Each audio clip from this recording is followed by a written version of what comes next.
That terrifying crash at the Daytona International Speedway, site of today's premier race, the Daytona 500. ABC's Matt Gutman joins us now from the scene. Good morning to you, Matt. Good morning, Bianna. Nearly 200,000 people were on hand here to watch that nearly physics-defying crash. A 3,500-pound stock car launched into the air, disintegrating as it hit that fence. Parts spring right into the crowd. 28 people hurt, including a child. All of them this morning are in stable condition.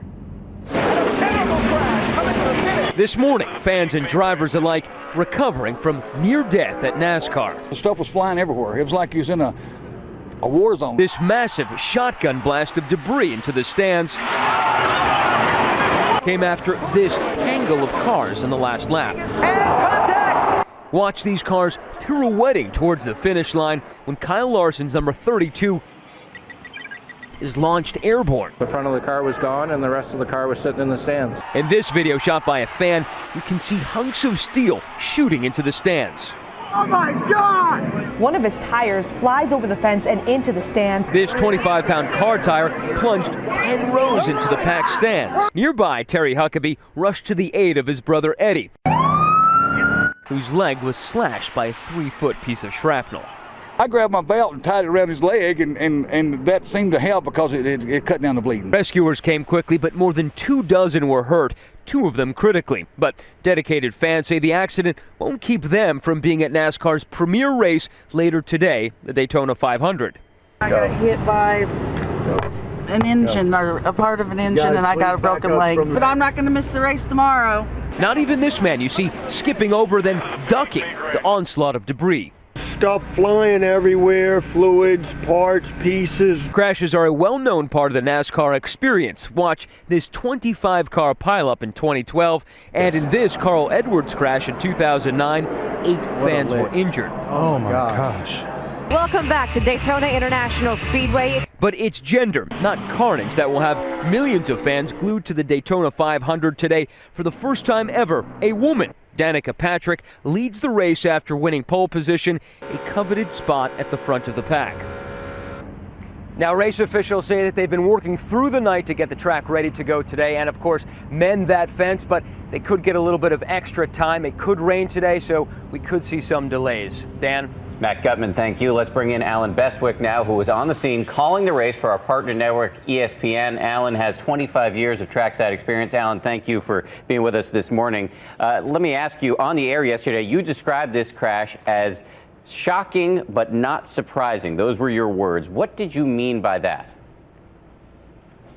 Well, when you have drivers on the last lap of a race at Daytona, the sport's hallowed ground, charging to the finish with a chance to win, they're going to do whatever it takes to try and win.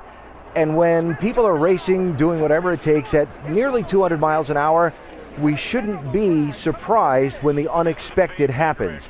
Yet, even though the unexpected can happen, we're still shocked when it does. It's still shocking to see something pierce that safety fence and wind up on the grandstand side. Drivers assume the risk of competing. Fans don't necessarily assume that risk when they come to watch the race. So let me pick up on that. If I'm part of a family this morning and I'm watching these pictures and I'm thinking, should I take my family members and loved ones to a NASCAR event, should I be thinking twice? No, not at all. You should grab your sunblock and head out to the racetrack and have a good time. I've been doing this, as you said, for over 25 years, and I can only recall 4 times in those 25 years. Now, that's hundreds of thousands of laps of racing where I've seen anything even similar to this. Just 4 times in 25 years. The analogy I'll make is like going to the airport to get on an airplane. Enjoy your flight. It's safe. Strange things happen on rare occasions, and that's the case with auto racing as well. I suspect I know how you're going to answer this question, but let me touch the third rail. Some people have raised the question that perhaps the Daytona 500 should not go on today. What is your view of that? And that's a very natural reaction to consider out of respect for those who were injured here yesterday. But the race should go on.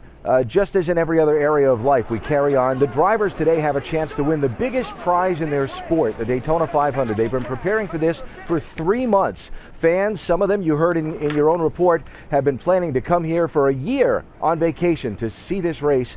The race will go on, and it should. And before the race, the drivers will be mindful and respectful of those who are injured.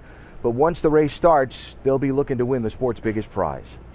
And we will be watching Alan Bestwick from ESPN, our partner network, who has more than 25 years of trackside experience. Thank you very much for joining us this morning.